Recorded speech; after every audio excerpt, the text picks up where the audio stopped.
दवा से नहीं, परहेज और परंपरा से दीर्घायुष का वरदान। बट पूजा, बट सावित्री व्रत, बरगदाही क्षेत्रीय भाषा में, तो ज्येष्ठ मास की जो अमावस्या होती है, इस बार अधमास भी है, तो इस अमावस्या को ये पूजा की जाती है, बट पूजा। माताएं मातृशर के अपने पति के लिए दीर्घायुष की प्रार्थना करती हैं, लेकिन ये उनके लिए भी बहुत अच्छा है। इसमें जापान से जो ऑटोफैगी जब आ जाती है, हमारे यहाँ तो ऋषि मुनियों ने पहले से जोड़ दिया था कि वो एक दिन पहले से खाना बंद कर देती हैं, तो ऑटोफैगी शुरू हो जाती है। कोशिकाएं जो हैं, जो टूटती रहती हैं, फूटती रहती हैं, उसके अंदर जो विकार होता है वो नष्ट होने लगता है। हार्मोनल गड़बड़ियाँ होती हैं। जब सामूहिक व्रत करती हैं, उपवास करती हैं, अकेलापन सबसे बड़ी बीमारी है। जब समूह में व्यक्ति जाता है, उसका आनंद कुछ हो रहा है, इसलिए सत्संग कहा गया। आती हैं, धागा लपेटती हैं, उपवास करती हैं, निर्जल उपवास करती हैं।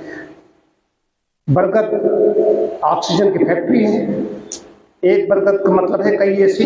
ज्येष्ठ मास है, उसकी सूर्य की किरणें आती हैं, सुबह सुबह ये पूजा करने के आती हैं, तो सुबह सुबह अल्ट्रावायलेट जो रश्मियाँ होती हैं उनका भी प्रभाव पड़ता है उनके ऊपर। बट वृक्ष की शीतलता, पर्याप्त उनको ऑक्सीजन मिलती है, उनका डिप्रेशन कम होता है, अकेलापन चला जाता है। अब यहाँ पर बैठेंगी, थोड़ी अपनी चर्चा करती हैं, एक दूसरे को देखते हैं, कुछ किसी से सीखता है ये। और इसके साथ साथ में पूरी पकवान बनाती हैं। थोड़ा सा अगर वो पूरी पकवान बनाती है, उसमें थोड़ा संशोधन कर लें, थोड़ा सा उसमें कुछ हल्का रख लें, बहुत बनाती हैं, फिर खाती भी हैं, तो ऑटोफैगी की जो व्रत किया, उपवास किया, उसकी कसर निकल जाती है। तो व्रत कैसे तोड़ें, इसमें कुछ निकलने का विधान है। तो ऋषियों मुनियों ने ऐसी चीज दे दी। नहीं, बरगद जीवित नहीं रहता है, बट है, पीपल है, वृक्ष हमारे जीवन के लिए बड़ी उपयोगी हैं। ये खाली अंधविश्वास नहीं है, इसके पीछे बहुत बड़ा विज्ञान है। कच्चे धागे लपेटती हैं तो हाथों से ही लपेटेंगी, बड़े भाव से लपेटती हैं, उसकी प्रतिमा करती हैं, तो हाथों में एक्यूप्रेशर पॉइंट होते हैं।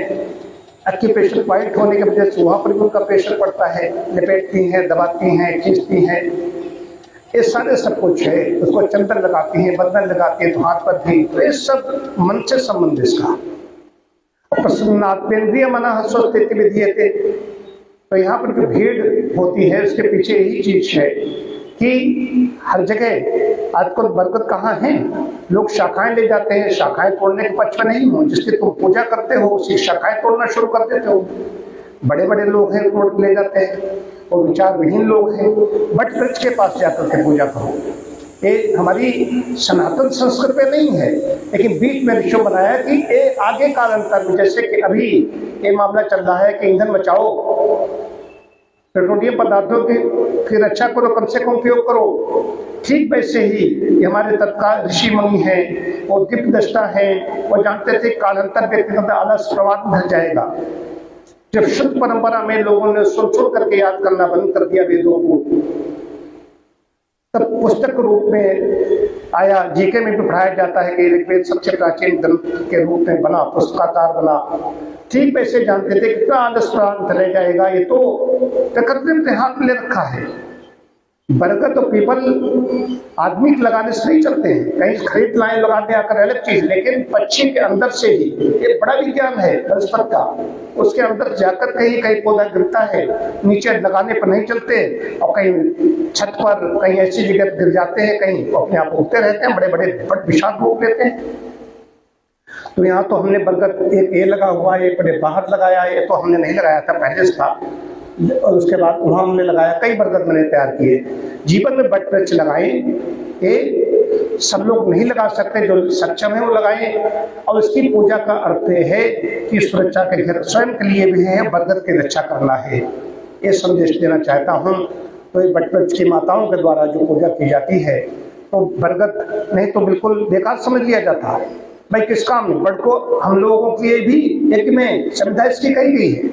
अगर शरीर वैसे नहीं है, ज्यादा खोखली रहती है इसकी, इसमें भी उसकी संविधा को उपयोग कहा गया है।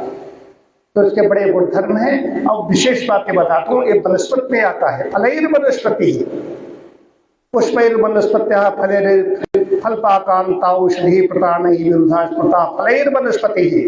इसमें सीधे फल आ जाते हैं, उनको वनस्पति के अंतर्गत किया गया है।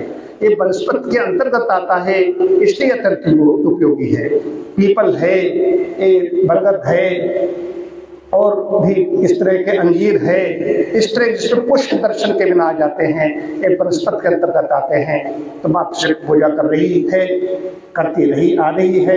ये परंपराएं ऐसा नहीं कह दिया जाए। बड़ी बड़े मैं देखता हूँ साइंटिस्ट हैं, प्रोफेसर हैं, डॉक्टर हैं, ये सब महिलाएं इसमें कहीं पर भी हैं। कोई बड़े शहरों महानगर, कोई बंगलौर में है, कोई नोएडा में है, वो सब पूजा करते हैं, उसके बिना नहीं रह सकती। उनके संस्कार हैं, एक परंपरा में आए हैं ऐसे। वैसे एक बात और कह दूं कि सभी महिलाएं दीप यज्ञ तो करती ही हैं, लेकिन यज्ञ हवन वटवृक्ष के नीचे बैठकर सामूहिक रूप से करना प्रारंभ कर दें तो ये बहुत अच्छी बात होगी। तो आज मैं इनके इस साधना को नमन करता हूँ, उनकी मनोकामनाएं पूर्ण हो ऐसी कामना करता हूँ। ओम शांति शांति शांति।